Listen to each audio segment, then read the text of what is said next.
Got coverage? That's a pretty important question. We recently had a YouTube subscriber ask us the question.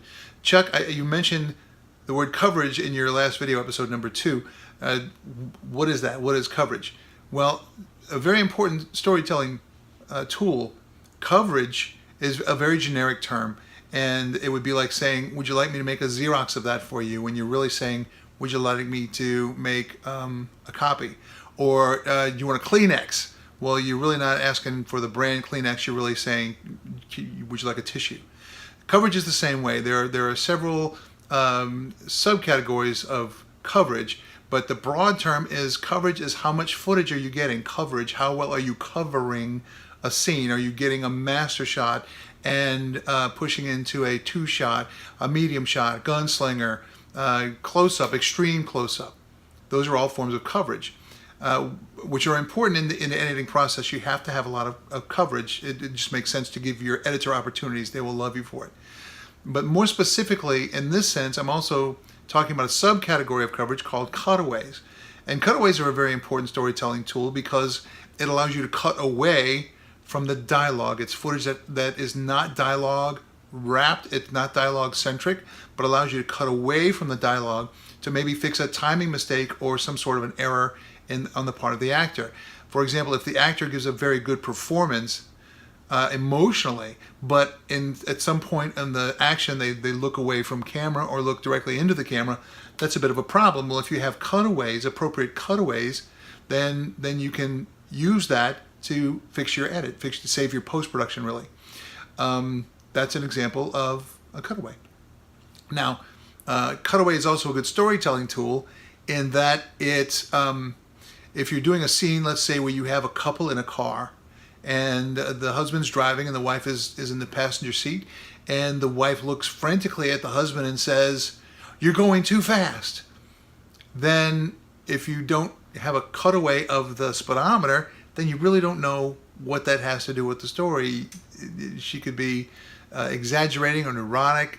It's not storytelling. Whereas if you have a shot of the speedometer, she says, "You're going too fast," and you cut to the speedometer and the speedometer says 35 miles an hour, and the husband gives her a look back, then you understand the nature of what he's looking at her about. If she says, "You're going too fast," and we cut to the speedometer and the speedometer says 120, and the husband looks back, then you can tell that something's wrong with him and not with her. So that's what coverage is.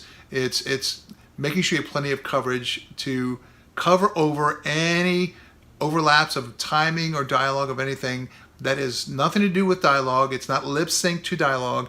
It's cutting away from the action so that you can continue the story in post, tell a better story in post, or fix a mistake in post. Hopefully that was helpful.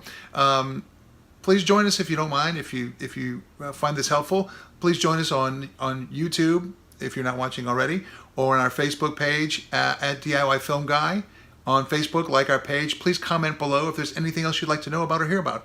This was brought to you because Vera, our YouTube subscriber and a longtime friend, love you, Vera, asked the question, what is coverage? That's how this happened. For more of these, please comment in the links below, or in the comment section below, rather, what you'd like to know about, what you'd like to hear about, what nuances we can help with, because we really want to help demystify the filmmaking process, because you can start making films today.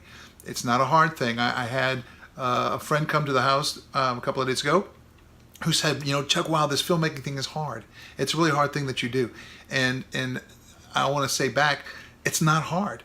It used to be hard. It used to be hard when, cameras cost $100,000 and lens cost $100,000. But nowadays, it's really not hard. You just got to get out there and do it. If you have a smartphone, which, by the way, I'm recording this on my iPhone.